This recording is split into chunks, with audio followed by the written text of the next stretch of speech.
And now, BillyCBoxing.com presents Thumbs Up, Thumbs Down with Billy C. Here he is, Billy C. Thank you, Jeremy C. We're coming at you from the Billy C studio in Lake George, New York. I'm Bill Calogero, and it's time for BillyCBoxing.com's Boxing's Thumbs Up and Thumbs Down for today, August 9th. Is today the 9th? I think today's the 9th. Yeah. August 9th in the year 2012. I got a couple of thumbs up. I got a couple of thumbs down.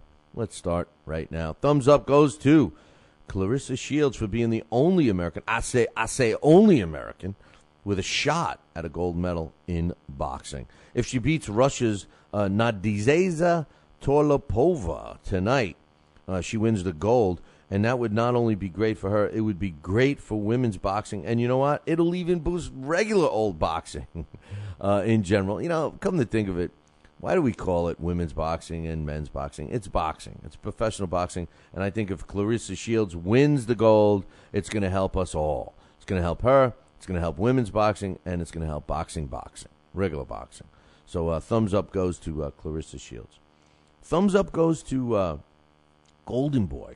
Yeah, Golden Boy Promotions. Why? For signing former world champion and future Hall of Famer's brother. No, let me mention his name. Erik Morales' younger brother, Ivan Morales, who dons a record of 17 wins, no losses, 12 come by knockout. He's a junior bantamweight prospect. Golden Boy's been real quiet lately, man. You know, we've heard a lot about TMT Promotions. They've been getting a lot of press, and of course, Top Rank. They got the Chavez and Martinez fight coming up, which is getting a lot of discussion on that. They have the next sweepstakes for Manny Pacquiao being discussed. TMT with Floyd Mayweather and 50 Cent, and all the expectations with them. And Golden Boy's not really doing anything. You know, they announced the Saul Alvarez-Josito Lopez fight that, they're being, definitely criticized for. Not that Lopez doesn't deserve the shot, but they're being more criticized that Alvarez is being a bully here. So, Golden Boy's been awfully quiet. I think they needed to do something.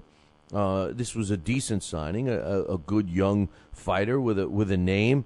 I think Golden Boy needs to keep active, especially during these turbulent times. We have three major players in the sport of boxing: Top Rank, Golden Boy, and in my opinion, I believe that TMT, who haven't even promoted a show yet, has replaced Don King at the third spot. So I think it was important for Golden Boy to get back in the press, and they did so. By signing Erik Morales' younger brother, Ivan. So thumbs up to Golden Boy Promotions. And, I'm a little torn on this, but I'm going to give him a thumbs up anyway on the Ray Mercer-Evander Holyfield fight, which is scheduled for February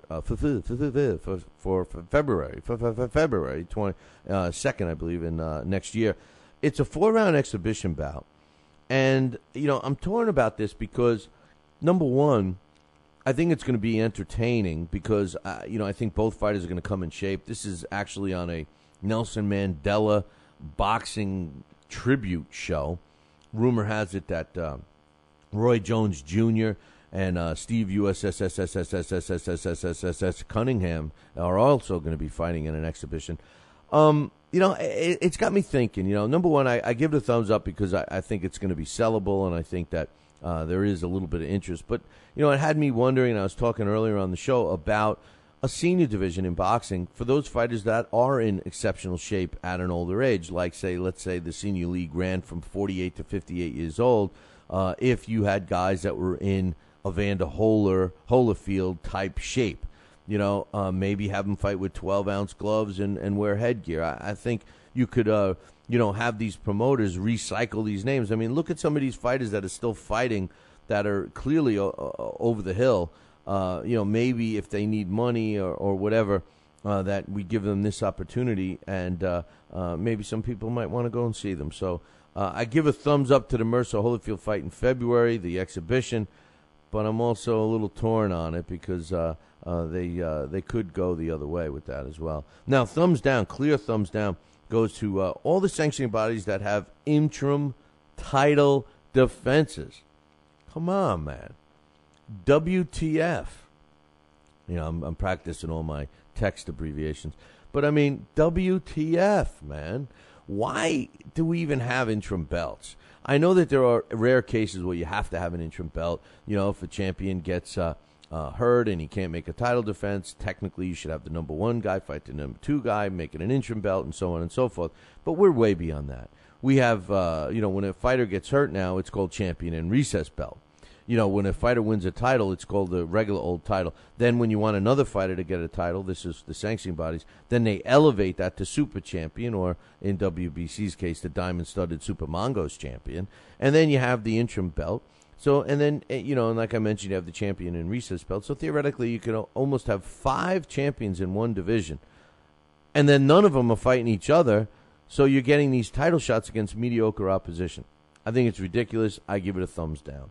And finally, my last thumbs down goes to our amateur program here in the United States. Now, there's 2 parts to this, so let me get the other part out first.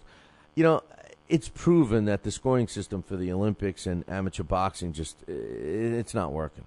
You know, people interpret it different. Personally, I believe that a knockdown in any level of boxing should count more than just a little jab. And unfortunately, in amateur boxing, it does not.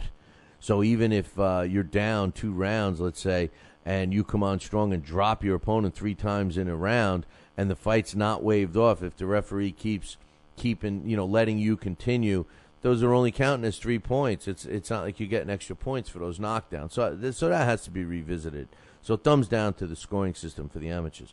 But especially a double thumbs down goes to the United States amateur program, because we've been falling short now. You know, we're talking about this year being the first year that our men did not come home with a medal, any medal.